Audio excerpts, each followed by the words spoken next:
جزاک اللہ بھائی۔ اب یہ بیان ڈاکٹر مسعود الدین عثمانی رحمۃ اللہ علیہ کا بالکل صاف یہ کلپ آ گیا کہ ایمان اور اسلام کی تبلیغ کے لیے ویڈیوز اور ٹی وی کا استعمال یہ بالکل جائز ہے۔ یہ تصویر کے زمرے یا تصویر کے حکم میں نہیں آتا ہے۔ بتائیے اس سے زیادہ کیا صاف بات ہو سکتی ہے۔ حیرت ہوتی ہے، ڈاکٹر عثمانی رحمۃ اللہ علیہ کا ساتھی ہونے کا دعویٰ بھی کرتے ہیں، لیکن اس معاملے میں طاغوت کی بات کو مانتے ہیں۔ اور طاغوت اس دور میں محمد حنیف جو بنا ہے، جس نے ایمان کا راستہ روکا ہے، ہدایت سے گمراہی کی طرف گیا ہے، روشنی سے اندھیرے کی طرف گیا ہے۔ من النور الی الظلمات اس کے اوپر پوری طرح فٹ آ جاتا ہے، کیونکہ ہدایت کی روشنی کھل کے سامنے آ گئی تھی۔ ہدایت اور گمراہی کو علیحدہ بیان کر دیا گیا تھا۔ ڈاکٹر عثمانی رحمۃ اللہ علیہ نے سجدہ تعظیمی کا بھی بالکل بہترین جواب دیا تھا کہ یہ خاندان یعقوب علیہ السلام نے شکر گزاری کے طور پر اللہ کو سجدہ کیا تھا، اور یہ سجدہ یوسف علیہ السلام کو نہیں تھا۔ وہاں بھی فتویٰ لگایا ڈاکٹر عثمانی رحمۃ اللہ علیہ نے کہ جس کا ایمان یہ ہو کہ یوسف علیہ السلام کو سجدہ ہوا ہے، جو اس طرح تفسیر کرے ان کا ایمان خراب ہے، اس وجہ سے اس طرح تفسیر کرتے ہیں، ایمان کے اندر خرابی ہے، یعنی مشرک ہے۔ تو یہ دونوں باتیں بالکل صاف ہیں، اور محمد حنیف نے دونوں باتوں میں ڈاکٹر عثمانی رحمۃ اللہ علیہ سے اختلاف کیا ہے۔ محمد حنیف کا کہنا یہ ہے کہ پورا خاندان یوسف علیہ السلام کے سامنے سجدہ ریز ہو گیا۔ اس نے اپنی دعوت القرآن تفسیر کے اندر لکھ دیا 1175 صفحہ کے اوپر۔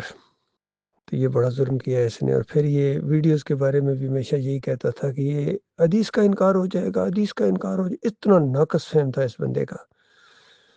اور ان لوگوں نے، سارے گروپوں نے اس کے اندر، سارے شامل ہیں اب یہ اس جرم کے اندر، چاہے یہ دائیو گروپ ہو یا یعقوب علی کا گروپ ہو یا یہ گلداد یا عبید اللہ، یہ عبید الرحمن صدیقی وغیرہ کا گروپ ہو، یا یہ کمال خان کا گروپ ہو، معراج الدین جس کو چلا رہے ہیں۔ تو یہ سارے ڈاکٹر صاحب سے اس معاملے میں اختلاف رکھتے ہیں۔ تو ان سب کا فہم اس معاملے میں ناقص ہے۔ بہت ہی انہوں نے ظلم کیا ہے دین اسلام کی اس دعوت کے ساتھ، یہ روکنے کا باعث بنے ہیں۔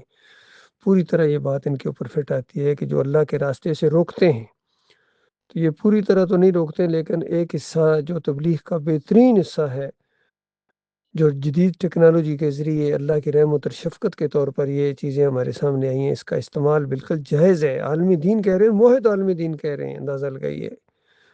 تو انسانوں کو اپنا عقل استعمال کرنا چاہیے۔ اللہ تعالیٰ نے اشرف المخلوق بنایا ہے آپ کو، تو یہ ایک جگہ سے چیز کو اٹھا کے دوسری جگہ اس کو فٹ کر دینا، یہ معنی مفہوم کو بدلی کر دیتا ہے۔ جس طرح محمد حنیف صاحب نے یہ ملائکہ کے سجدے کو کہاں سے اٹھایا اور کہاں یوسف علیہ السلام کے اوپر فٹ کر دیا، حالانکہ وہ دوسرا واقعہ ہے، وہ ادھر نہیں فٹ ہوتا ہے، اور یہ دوسرا واقعہ ہے۔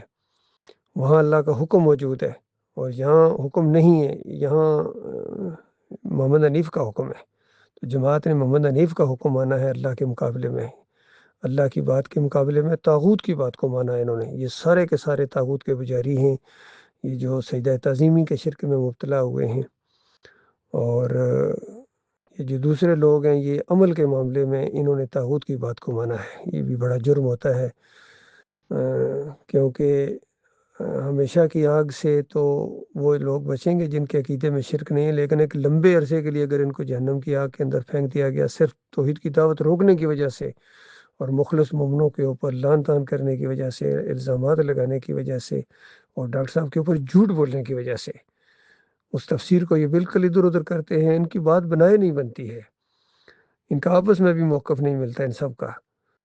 تو باقی جو اب یہ دعوت آگے بڑھتی جا رہی ہے، ان کو بڑی تکلیف ہوتی ہے اس سے۔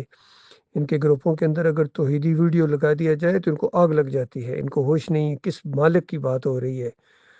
اور جن تصاویر سے نبی علیہ السلام نے منع کیا ہے ان سے ہم بچتے ہیں، بالکل سوال ہی پیدا نہیں ہوتا ہے۔ ہم ان حدیثوں کا انکار کریں، سوری ان کو ان سے زیادہ ہم مانتے ہیں الحمدللہ، چونکہ ان کے اندر وہ فہم ہی نہیں ہے ماننے والا۔ یہ تو صرف انا کا مسئلہ انہوں نے بنا لیا سب نے۔ سب سے زیادہ اس میں میرا جو دین نے کردار ادا کیا ہے، اور حالانکہ کتنا زیادہ انہوں نے پہلے ذہن بنایا میں جھوٹ نہیں بولتا ہوں، میں جھوٹ نہیں بولتا ہوں، میں اللہ سے بڑا ڈرتا ہوں، اور پتہ چلا کہ سب سے زیادہ جھوٹ بولنے والے یہی ہیں، یہ جو 3 4 گٹھے ہوئے ہیں، انتہائی درجے کے جھوٹ بولتے ہیں محمد حنیف کی طرح۔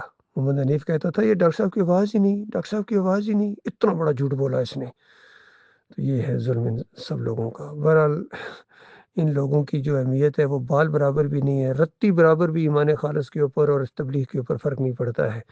یہ اپنے انجام کو پہنچیں گے سارے، اور مخلص مومنوں کو اس معاملے میں ذرا برابر شک و شبہ نہیں ہونا چاہیے، پورے خلوص کے ساتھ اس دعوت کا ساتھ دیں، ہر طریقہ اختیار کریں اس دعوت کو پھیلانے کے لیے۔ یہ موقع ایک ملا ہے آپ کو اللہ کے بندوں، یہ موقع اگر ہاتھ سے نکل گیا دوبارہ کبھی موقع تمہیں نہیں ملے گا۔